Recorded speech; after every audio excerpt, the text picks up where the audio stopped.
Oh, yeah. Live from New York City. It's after dark. What was that from? David Letterman? Yeah. Yes. Yeah. Yes. The Tonight Show. Yes, that's right. It's the Tonight Show with David Letterman.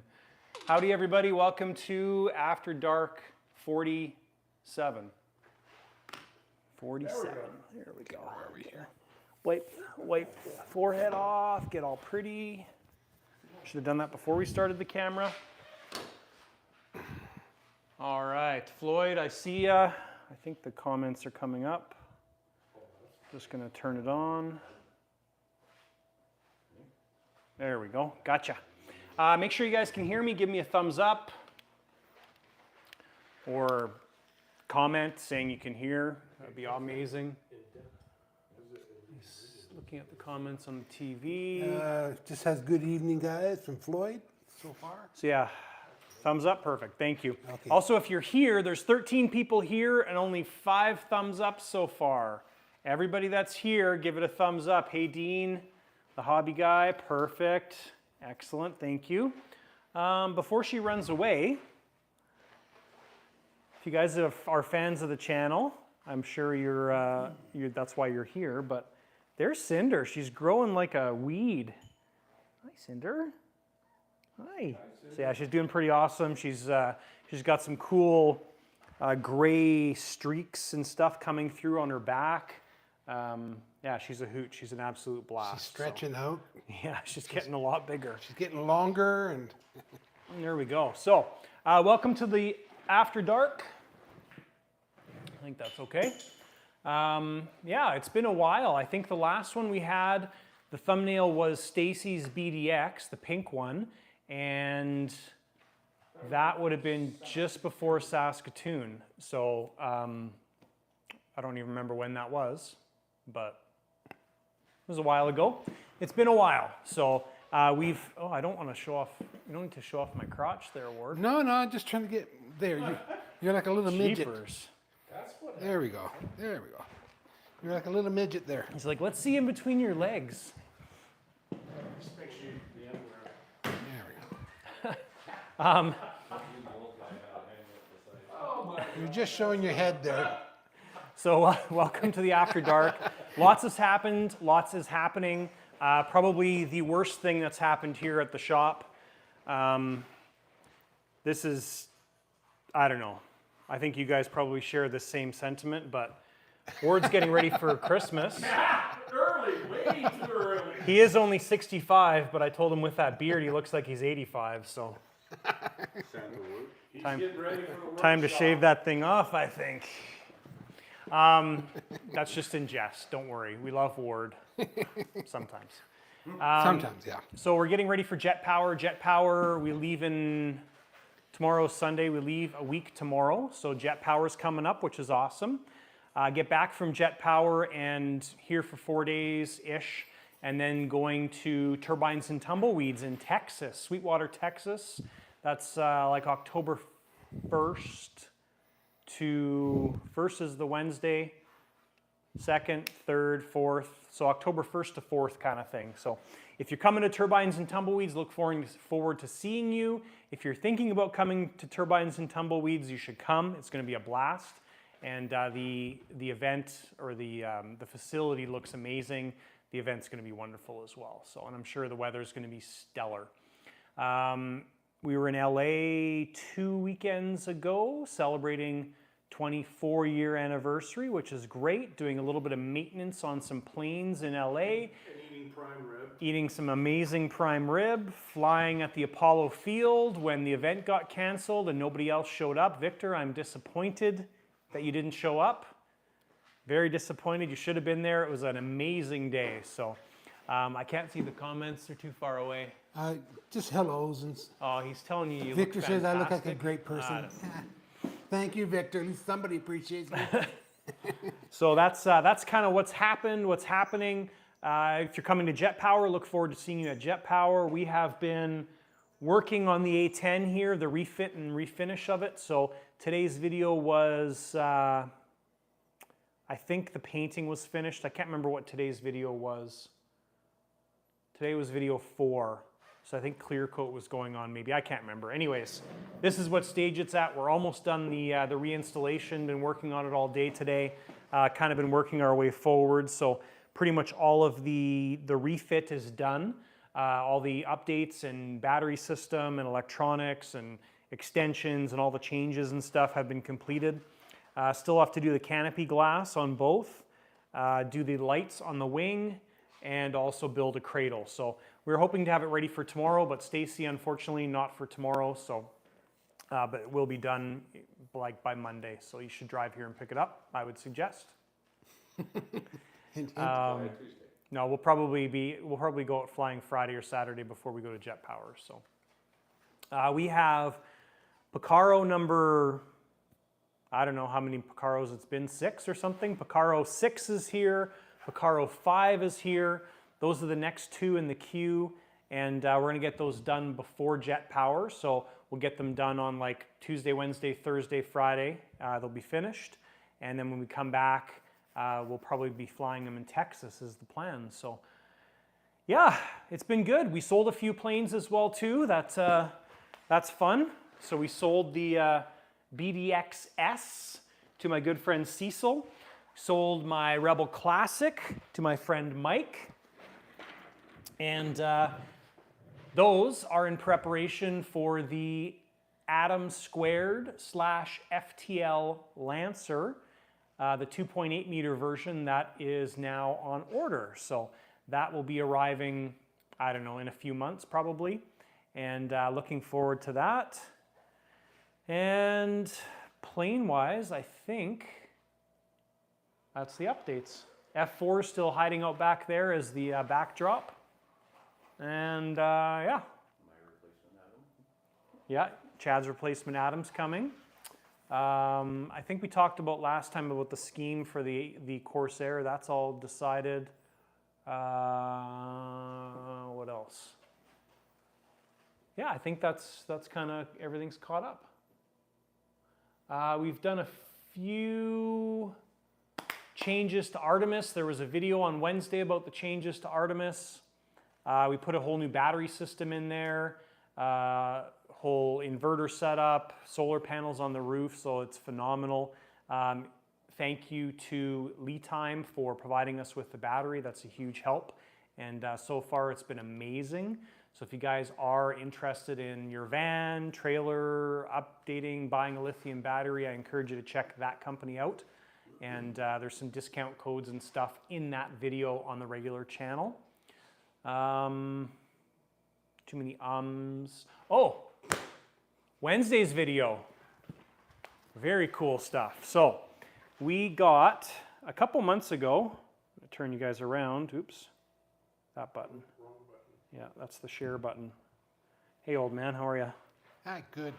Normal as usual. So a couple months ago, we had the Makeira Carvera Air machine show up. Now this is a tabletop CNC machine. It does tons of stuff. Wednesday's video is going to be about this machine, and it has been a massive learning curve for me, but it is super cool as far as what it can do. So we did some of the basic pre-programmed stuff with the machine. So this is one of the items that we made completely with that machine. So all the electronics are inside. We machined this touch button here. So this is a touch on and off button.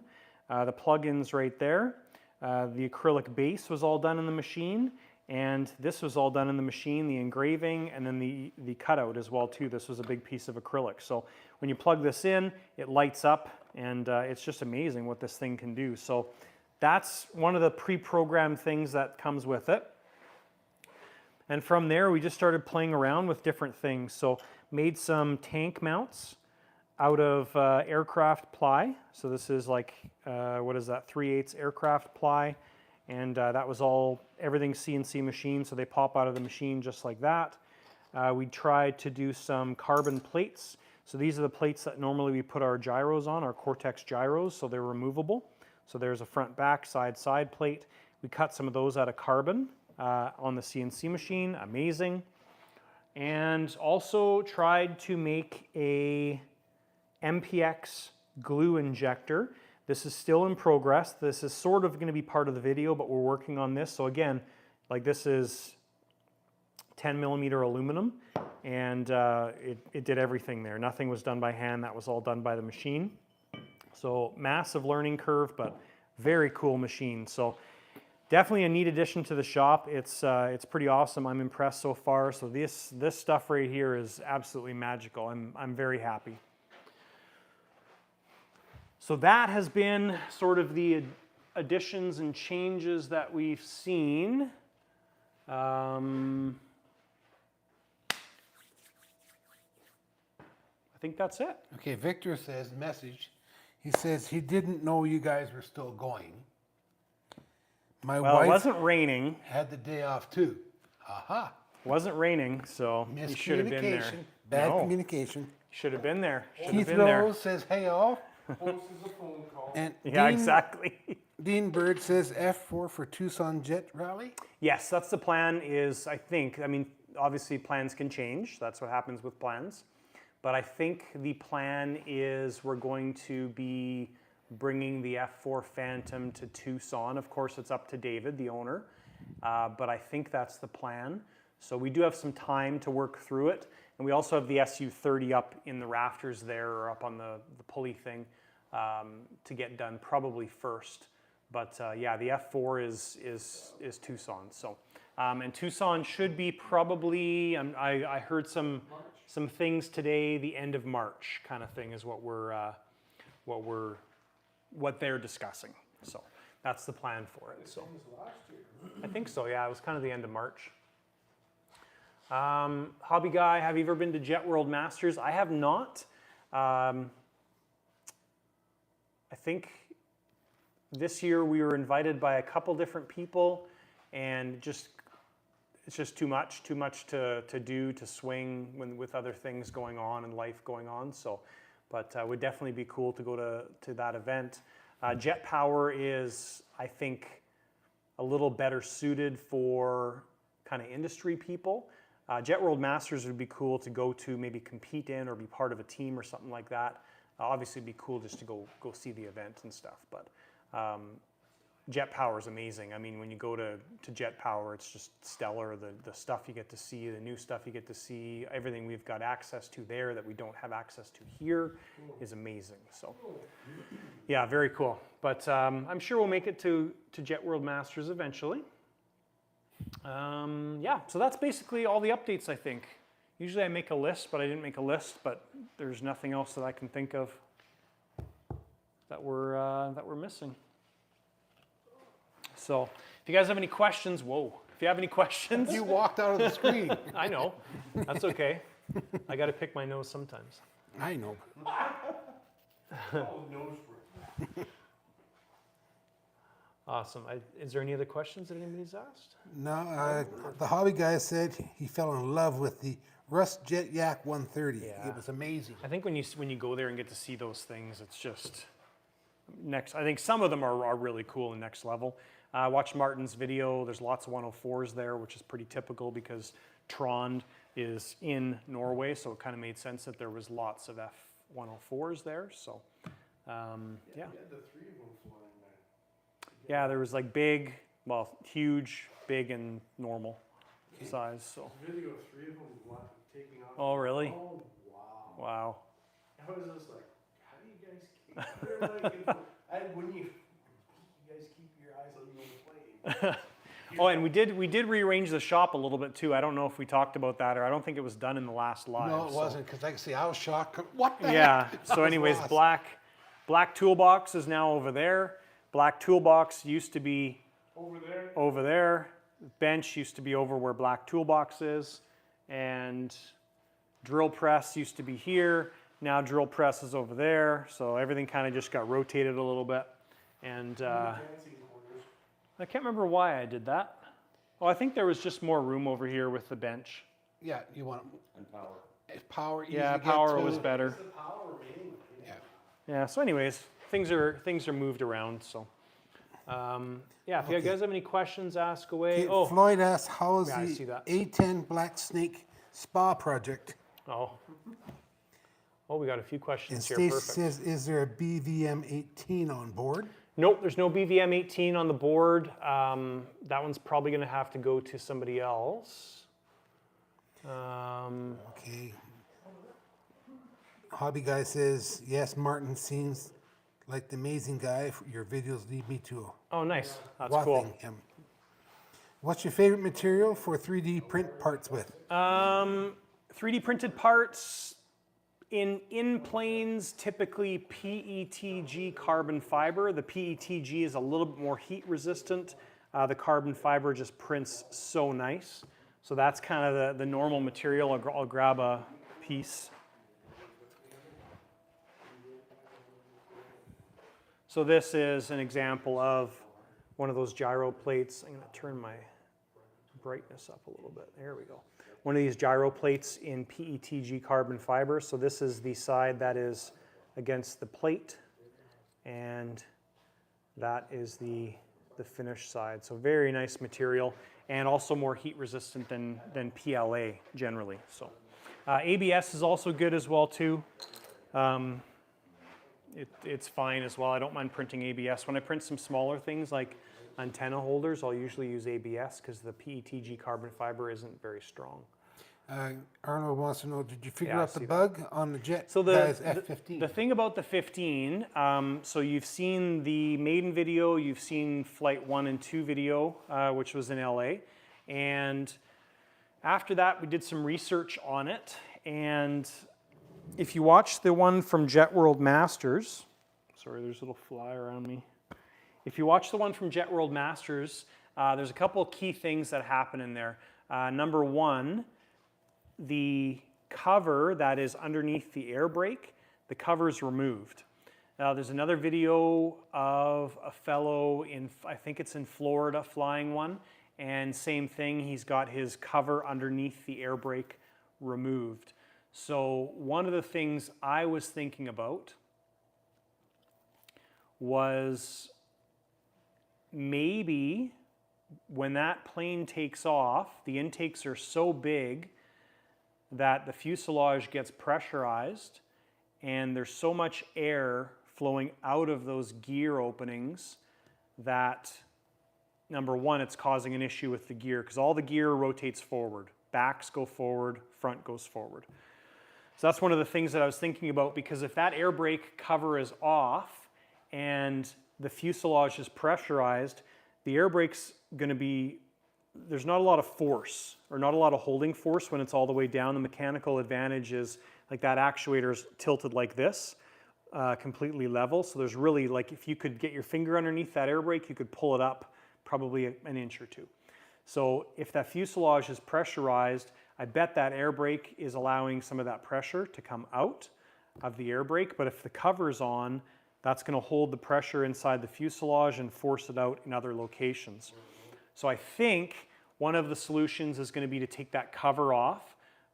We were talking about maybe adding some vent holes or something in there, but I think it's better just to take it off, see if that fixes it, because once you do those holes, you can't fix the holes. So that's the number one thing. And also, I think if we reduce our timing in between these steps, that'll help as well too. So right now, when you, if the F-15 was sitting here and you do gear up, the doors open, all the doors open except one set on the mains. So all the doors open. You've got maybe a 2 or 3 second delay before the gear starts coming up. So, you know, you're accelerating, you take off, gear up, you're already probably 110, 20 miles an hour or something like that, I think, or more, right? You know, you do gear up, you're gaining speed, a few more seconds goes by, maybe you're 130, 140 miles an hour, and now that big gear that is like this, as it rotates, the wheels turn sideways. So now you've got these gear that are coming like this and turning. You've got pressure coming from the fuselage, you've got pressure pushing the gear back, and the gear just wouldn't do anything. So I think from some observations that taking that cover off is probably going to help things. So that's my thinking. In flight 3, you saw, so what Coco did there is he took it off, did gear up like right away, didn't do it, so he did a circuit. I think that's what happened, yeah. And then the next circuit, he went inverted, gear up, and obviously gravity's helping at that point. So the gear came up, but I think the doors stayed open. Well, at least one set of doors stayed open. Again, from maybe pressure in the fuselage. So that's my thinking, and yeah, we'll see how that works. I don't know if we'll get some video of that or not, but anyways, we'll talk about it in the future. So good question, very good question. That's what I was thinking. Yeah, but then you think about the amount of like the servo force.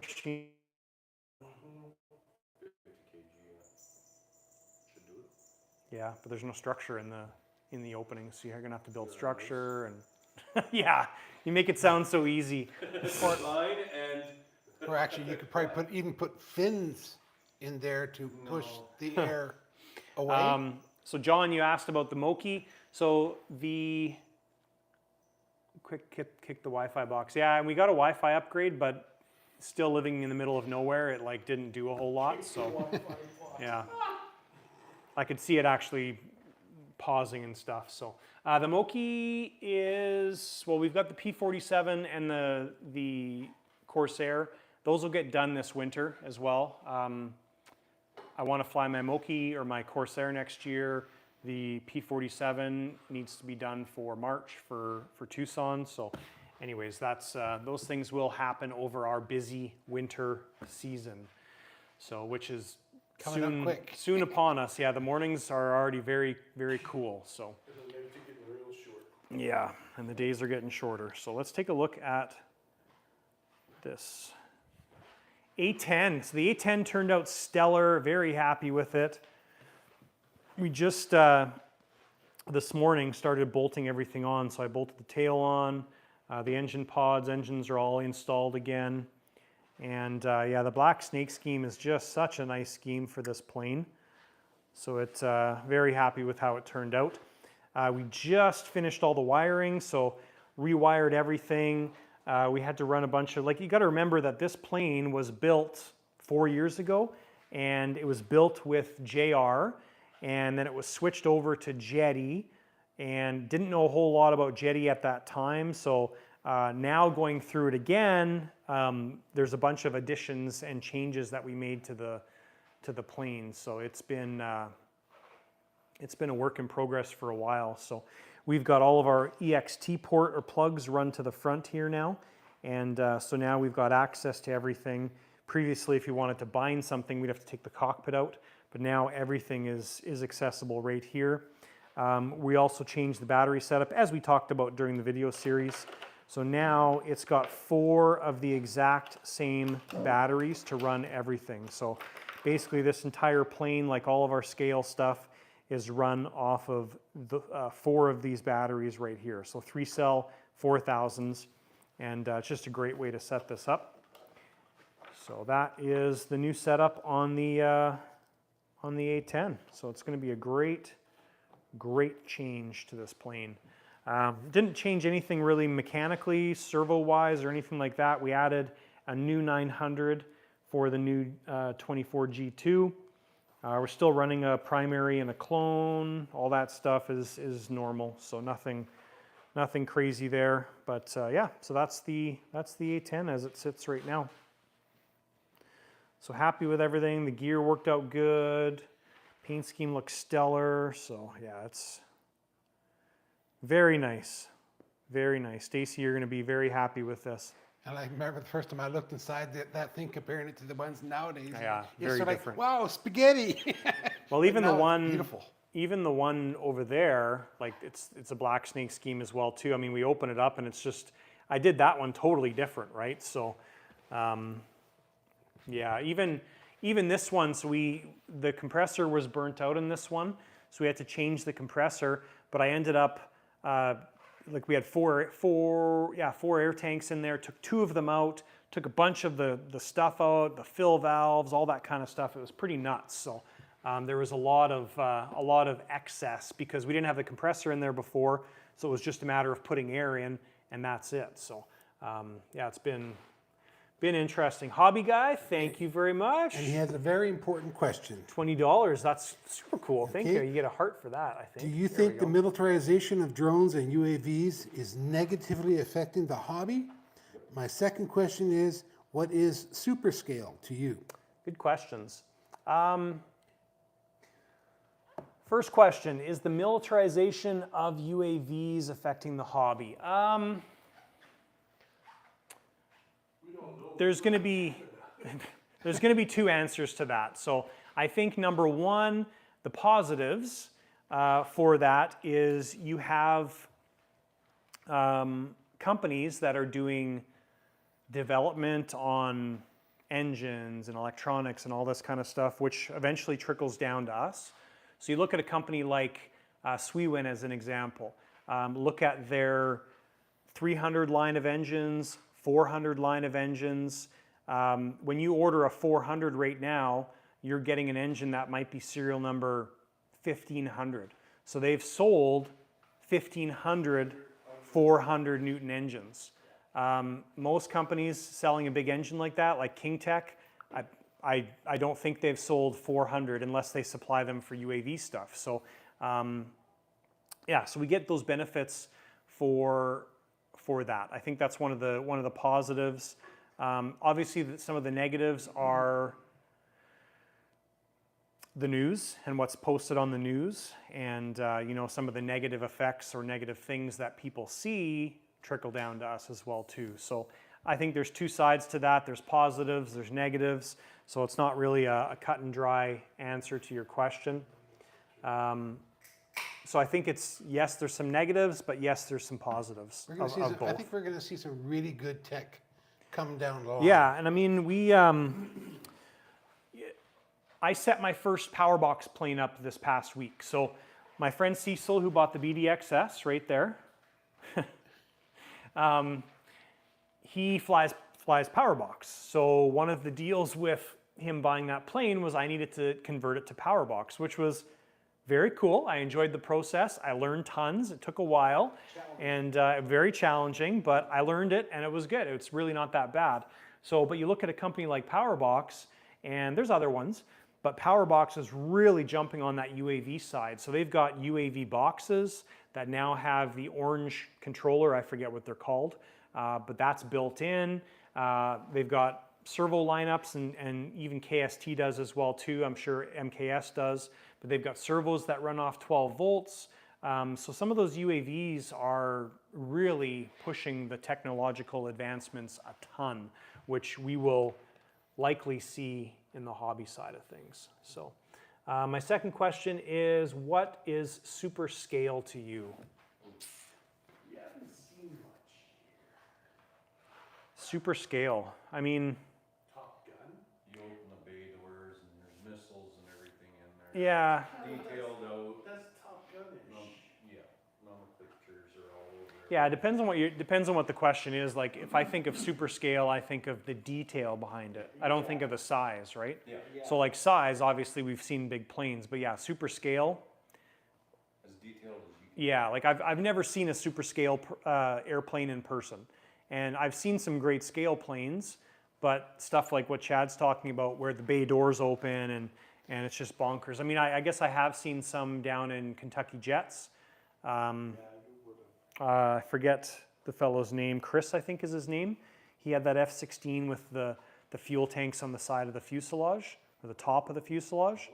That's the new style. Yeah, I don't know if he did anything beyond that. But yeah, there's scale things like that. But yeah, super scale is like the Jet World Master stuff where, you know, bay doors open and it looks like the real Or the pilot, aircraft. and you're using your camera, and you can actually see the console, and it's reading out all Yeah, the that's- stuff on your engines. And I mean- that's wow. It's like, Yeah. you know, wow. That's something the Germans would think of like Jetpower. So yeah, so that hopefully that answers your questions. Okay. Stacy says, So Floyd says, could you get the formation lights working? We didn't on this one. They're just stickers. They're stickers. Formation lights are not on that one. We did have an F-22 that was supposed to be coming to the shop. It got sidetracked, delayed with some shipment damage. So that is supposed to have formation lights on it, but we don't know where that one's at. So yes, Stacy, the A10 does look so much better. Take care of it this time, hey? John, I know the dog wants in. Unfortunately, Olive, our pug, we have 2 dogs. The pug needs a diaper, so And they're supposed to go in the front yeah, door they can anyways. go in the front, and Katie can take care of that. And there's 3 of them out there. They go between this door and the front door.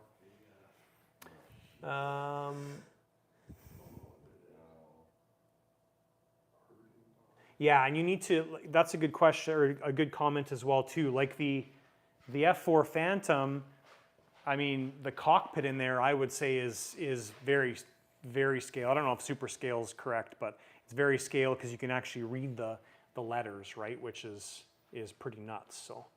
Super scale would light up though. Yeah, that's true. Yeah, it would be like if you would turn the power on the plane and the. Yeah, but if you didn't see the unboxing, most Yeah. people did, but Yeah, like, you have fiber I think that's probably gonna zoom in, but yeah, right there. It's like you can read the letters on Yeah. those things, which is crazy. No, So super scale is if you were to have like what Chad said. Yeah, like the little lights. Lighting, like Fiber optic Like lights. dash and- light. yeah, Yeah. Well, see, I've seen some, that would be the next. and I mean that's something too that people Like to do will. do it. It's honestly it's not my cup of tea. I don't enjoy it. Just like painting aircraft, I'll be perfectly honest. This project here, I have not enjoyed. That's just the honest truth. I don't enjoy painting aircraft. When my Corsair comes up, I won't enjoy painting that aircraft. It's just the way it is. I don't like it. Spending 1,000 hours on a project trying to make it super scale is not my cup of tea. I don't enjoy that, and I guess I don't enjoy it because I like the change, right? I just don't like that. So it's just not my thing. Makes it heavier, it doesn't fly as. True. as well. Yeah. It's not as real as So like something like It'll make it fly more realistic because the real thing is heavier. But for us, we want something light. yeah, We've seen that with some of the planes when they underpower them, they fly very realistic, but they're not realistic. And Yeah. so they burn off fuel and then they fly more like how they should. so if you're in a competition, Yes. sure it makes sense, but just for everyday flying and like No. and flying the thing, to me it just doesn't make sense. Like you wanna keep it as light as possible to make it fly good, right? Yeah. and what do you need a screen that tells you what's going on, in a Yeah. inside your cockpit, A like, lot of people like it because it's the cool factor. yeah, Yes. that's all it is. It's, Exactly. It's the wow factor, like when it's sitting on the ground, looking very pretty. You know, the thing is when we went on to this like airspeed indicator thing, they said, well, why do you need that? Anything over like $4,000 or $5,000? Well, airspeed and stuff, that's a big difference, eh? Going along the So right? It's just like the little things. yeah, that's a good point, hobby guy. You need a team to do it. You can be a master of everything, but you have to have guys to do all the painting and detail. That's very true, actually. Yeah, that makes a lot of sense. Picaro, I just want to show this one off because it is stellar. So this is exactly the same scheme as mine with number 1 instead of number 4. And they also went a little bit darker on the canopy. My canopy is that same color right there. So this is Mr. Jet, guys. Howdy, Kyle. So that's Picaro, that's in the queue. And we saw this one before, or I posted it on Facebook, but this is the exact same plane in different scheme. Did it So- show where the letters? They hand painted the shadows around. Oh yeah, That's amazing. so. You can see it. And then we've got a set of custom Revic bags in the back. So those are the matching bag sets. So that's for Chris. Leather. But very cool scheme. So this is the same scheme as the purple and green one that we had, but the green is changed to 2 different colors of orange and red. So very impressive. So both of those will be coming up. We're not going to do any videos on them because they're exactly the same as the previous ones we did, but this will be our standard setup. So Chikoi 160s, We're using all MKS servos, so we've got all the servos burned in here as well. So 9930s everywhere, 1220 on the nose, carbon arms with hubs on everything. So it's kind of our standard Picaro setup, and it works so good. Keith Rose says he had a CO that flew F4s with the Thunderbirds. Nice. Nice. So you guys in the, oh, there we go. Now we're cleaner. You guys in the US get so much more exposure to that stuff. We don't get that opportunity here. You get nothing. Whole lot of nothing. Whole lot of nothing. You need a good paper. Yeah, I know. Need lots of things. Chad said we need a good paved runway. Anybody in the US that wants to sponsor Canadian pilots, pave us a runway. Yeah. Sounds like a great deal. What are they Yeah. going to get out of it? Paved. Nothing? There is one, it's over in South. Chad promises to be out there every winter clearing the snow off of it Yeah. before we can do winter flying. Sure, I'll buy a snowblower. I suppose we're not allowed to eat while we're on video, eh? I don't know. Might offend the YouTube fan. It's okay. It's all part of It's after dark. You have to show your, as long as you're not showing your brand. It's got a lot of garlic, that's for sure. Holy, I can smell it from here. It is. So tomorrow, fly day, which is awesome. Looking forward to it. It's going to be a great day. There you go. You need to see more of Chad and Russell. It's going to be a great day at the field tomorrow. It'd be a great day. Weather's supposed to be amazing, which is good. I gotta charge some batteries tonight. That's what you do on your way to the field. You do, I know. It's easy. You just plug it in. Well, if plug you're it in. going in his truck, you just put the stuff in the trailer, plug it There you away. go. Then you're sitting in the trailer. By the time you get there, it's done. Have fun tomorrow. I got Huh. the garage sale. In Arizona, our short build season is wrapping up and our 9-month flying season's ready to get going. Yeah. Yeah. Really? You know what we can say to I you? like that. I do like that. We have words we can say about that. No, I'm happy for you. That's why I love going to Arizona. I don't have a problem with that. It's cooling down now, so. Just need to go there more often, that's all. Yeah, it's a long journey. Stephen Cole keeps asking me to come down there. Oh, wow. What's stopping you? Too many routes, Chad. Too many routes. Yeah, you gotta prioritize, man. Pain in the ass to get a citizenship down there. Who's saying, you can go visit. So I don't really have anything cool to show you guys. That's all we got. That's all we got. Oh, I got something else cool to show you. We've got a new fueler system, but there's Cinder. Hey, buddy. They want to see you. Yeah, they want to see you. Well, I guess in Arizona, in the summertime, that's when they want to be building. We got the new the air V-Speak conditioning. fueler as well. Thank you, David, for that. The V-Speak fueler is the one that does, well, it does all, I mean, it fuels everything, but it fills the fuel bags to a preset pressure, which is amazing. It works so good. Wasn't that introduced at Jetpower last year, Bruce? I think so, maybe. Yeah. I don't remember. Been around that time. But yeah, we've got that.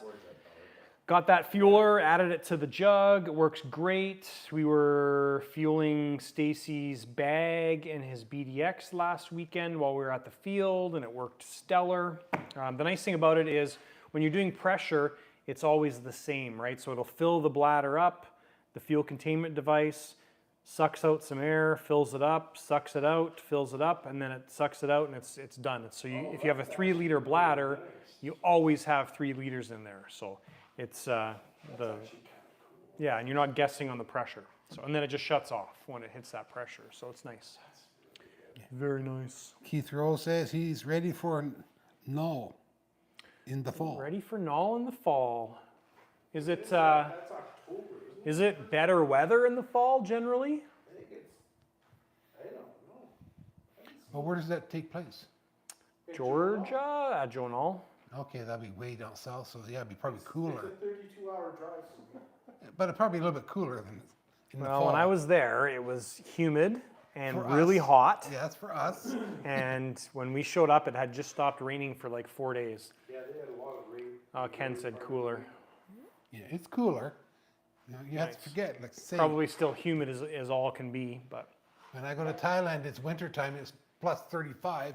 In the summer, it's 45, 50. yeah, no thanks. And lots of rain. That's like going down to Arizona, like You 2 go weeks out- to Tucson, it's just like, Go out and when it's raining, you go out and take soap with you because it's like having a hot shower. a lot of the people who live there, they vacate like Arizona and Tucson during the summer. Oh, Like we got a May list of top fans. That's cool. Yeah. to September. This is all new stuff. They can't stand the heat. Yeah, the little crown there. Yeah. They all have, you guys have experience points. Did you know that? How do you get experience? I don't know. The hobby guy has 1,075 XP. Kenneth has, oh, you're number 2. Kenneth has 75 XP. Victor, you're number 3. You have 75 XP. Whatever that is. I don't know what that is.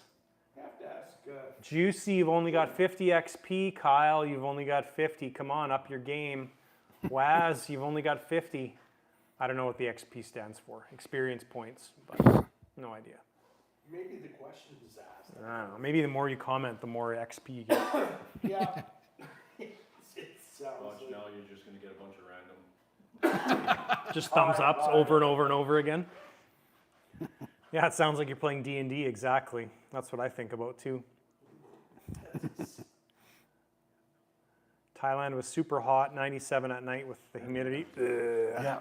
nasty. Hey, you know what to listen to. What, D&D? No.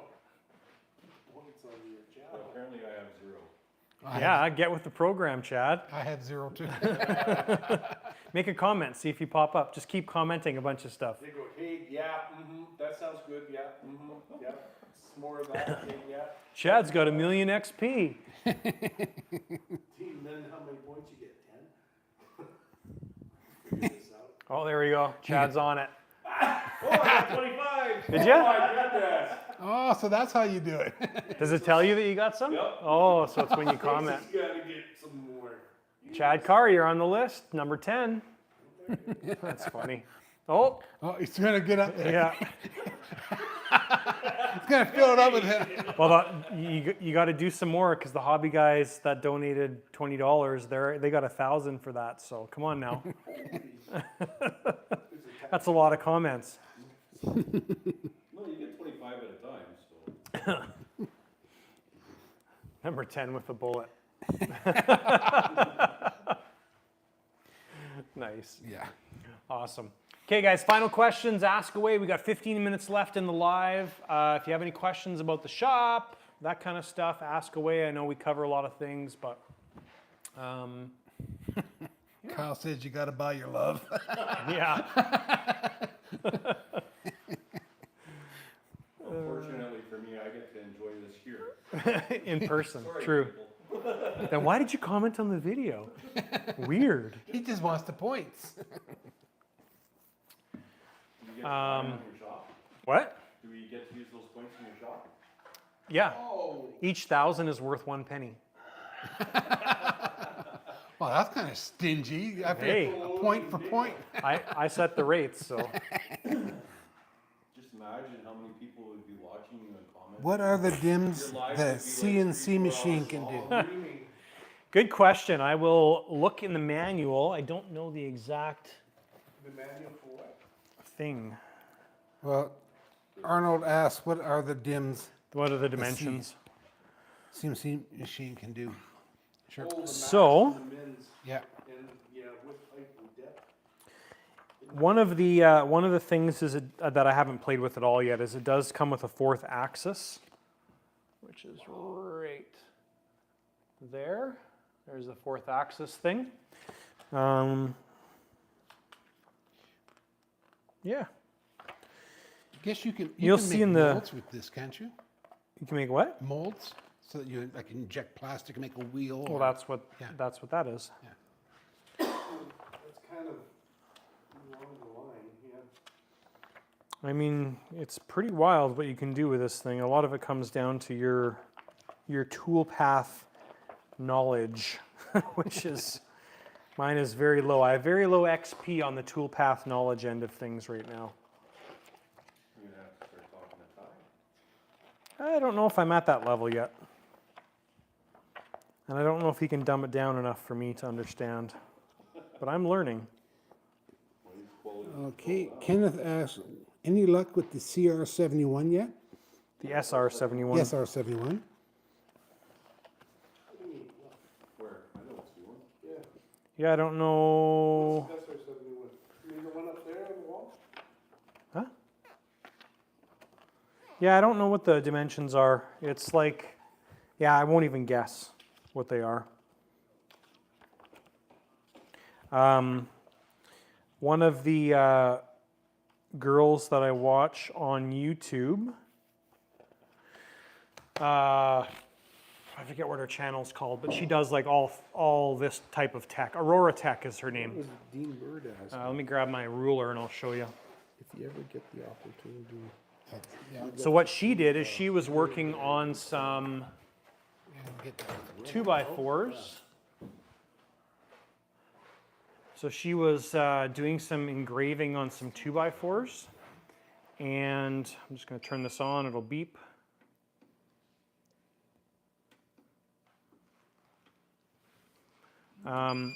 This back cover comes off really easy with a couple screws. So this is just a pass through. So she actually had the 2x4 sitting here in a vise, and it was sticking all the way out the back of the machine because it's wide open back there. There's really nothing impeding that pass through. So, but the actual bed here, the dimensions of the bed, which I think are pretty much your limits. So 290 by 200. So I think it's 200 by 290 or thereabouts, quite close. So, but yeah, that's the dimensions, I think.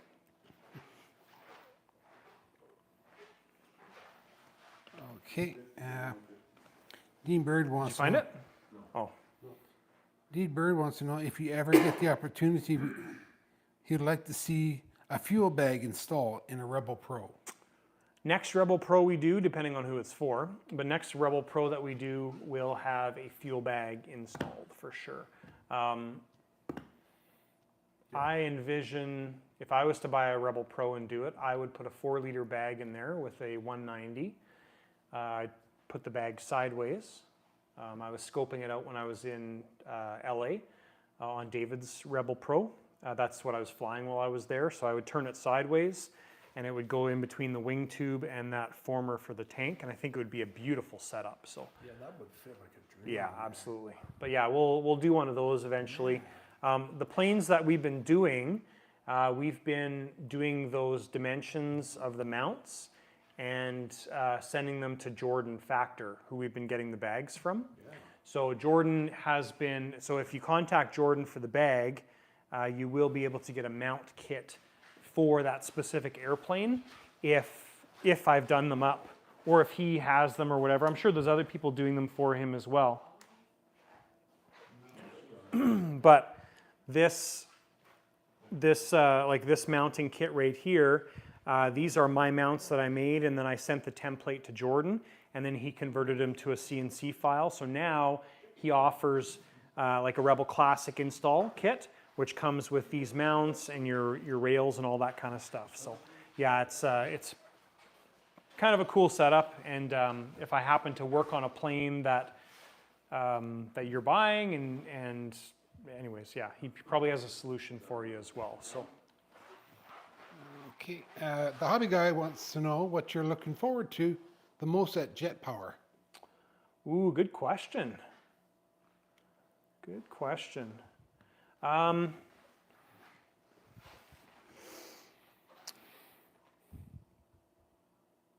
get to your question next, John. Probably the thing I look forward to the most is seeing all the stuff. Last year we were there for 3 days, and like if you just walk into the tents and you walk around the tents, you could be done in an hour, right? But then what you do is you start deep diving into every single booth and stuff, and it is mind-blowing. The conversations and the details and all that stuff that you can see. So that's what I enjoy, I think, the most.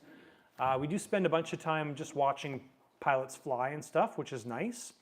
I'm looking forward to seeing the new CARF Beam aircraft and actually seeing the full aircraft, which is going to be cool. David, who's I think is on here, maybe not, but he's already ordered one, and it'll be coming here to the shop as well. So we will be building a beam, probably with a fuel containment device if the aircraft allows. I think it does because he's already been talking about it. I'd like to see that. So we'll have a beam coming whenever they're available. So I'm looking forward to seeing that. Yeah, so it's just going to be a great time. And I also enjoy seeing all the people. So last year, everybody that came up to me, we took a picture together. I posted them every night on Facebook, which was tons of fun. I mean, seeing the stuff is cool, but getting to meet everybody is a huge highlight as well too. So yeah, looking forward to all that stuff. Okay, John Hogan wants to know, he's thinking of building a Corsair. He would like to know what you think about CARF is the best way to go, or who else, and what's the next size down from the beast that you have? There's not a lot of Corsairs that are done out there in that size. So the CARF one is in my opinion, a great size Corsair. Obviously, it depends on what you're used to. To some people, it's just a normal aircraft. To some people, they can't fathom spending, $10,000 on an aircraft. But so it just depends on what your expectations are. I'll get back to your question in a second. The work area for the Carvera Air. So here, I'll just share that with you guys. So if you want to see it, there's the work dimensions. I think you might be able to pause the live and take a look at it. You got it backwards because your screen is... So work area, 30 centimeters on the x-axis, 20 centimeters on the y. Z-axis, which is your height, is 13.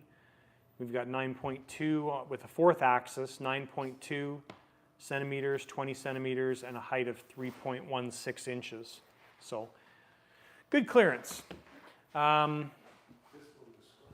Yeah, so the Corsair, thank you, Chad. The next size down in Corsairs are like I'm thinking about the Hangar 9 Corsair, which is substantially smaller. It's still quite a heavy plane for the amount of wing loading you're going to get.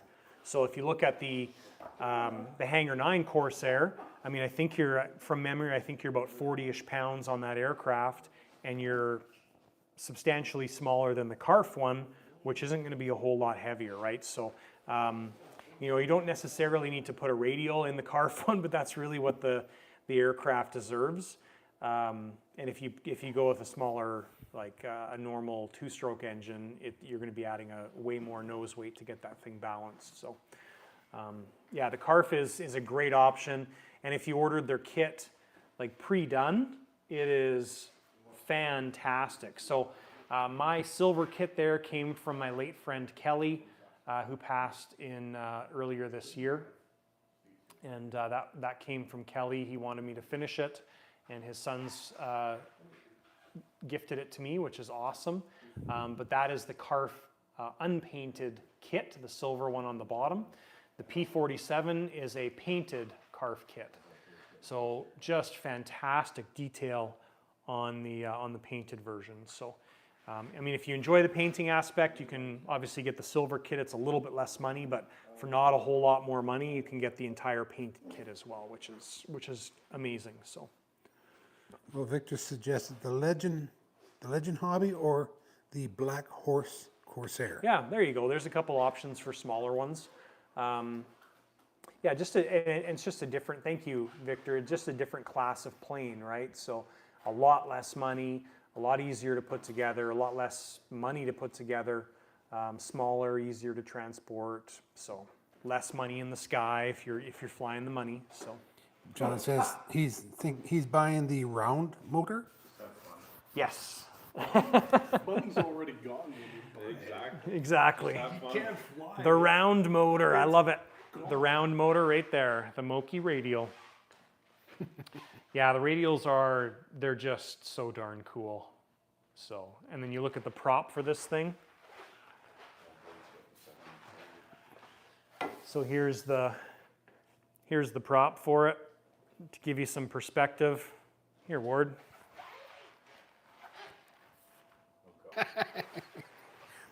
It almost caught it. You're scratching the card. Yeah, exactly. So yeah, it's a pretty awesome kit. And when you see one of those, I mean, you can watch them on YouTube, but when you see those Corsairs fly in person, they're just John- amazing. John says, if the weight is close, he'll go larger, easy to use, I guess. And then I know a fellow that has one of the folding wing ones and also one of the non-folding wing ones. The folding wing one does add a substantial amount of weight, like 7, 8, 9 pounds. And because that extra weight, I don't think it would fly as nice. And he says that the non-folding wing does fly better. It did at Saskatoon. You Yeah. could see the difference. The folding wing is cool. I mean, to see that thing taxi back and have the wings come up, that's awesome. It's a cool factor. In my mind, it's kind of like having lit up dash panels on your scale planes. Same kind of thing. You know, it's a cool factor, but at 9 pounds ish heavier, No, not. that's way too much. Yeah, that's a lot. If it Like was 3, that's 20. 3.5, Yeah, like you're adding 20% more weight yeah, no. ish, So right? you have to get a bigger engine, that's all. No, you can't put anything bigger in there. That's, So 250 is that. that's it. Yeah. Awesome. from a different manufacturer, but it's not gonna be all that much more powerful. I think that's all caught up on questions. Cool, Well, this- guys. So we got a few more minutes, 2 more minutes. The SR71 question? Yeah, the SR71, I don't know what you're asking about. There's an SR71 right there, but I know there was one of my customers that was interested in one. Forget who it was. Kyle, was it you? I can't remember. Yeah, anyways, the guys that were building the SR71, there was like a 2-year wait list, and they just stopped taking names on the wait list when we inquired a couple years ago. So, yeah, I don't foresee an SR71 anytime in the You future. would have been in the queue right now. Yeah, Just think of finally it. getting on the list. On the list for build. Wow. No. Yeah, waiting for my SR71 in 2030. That's right.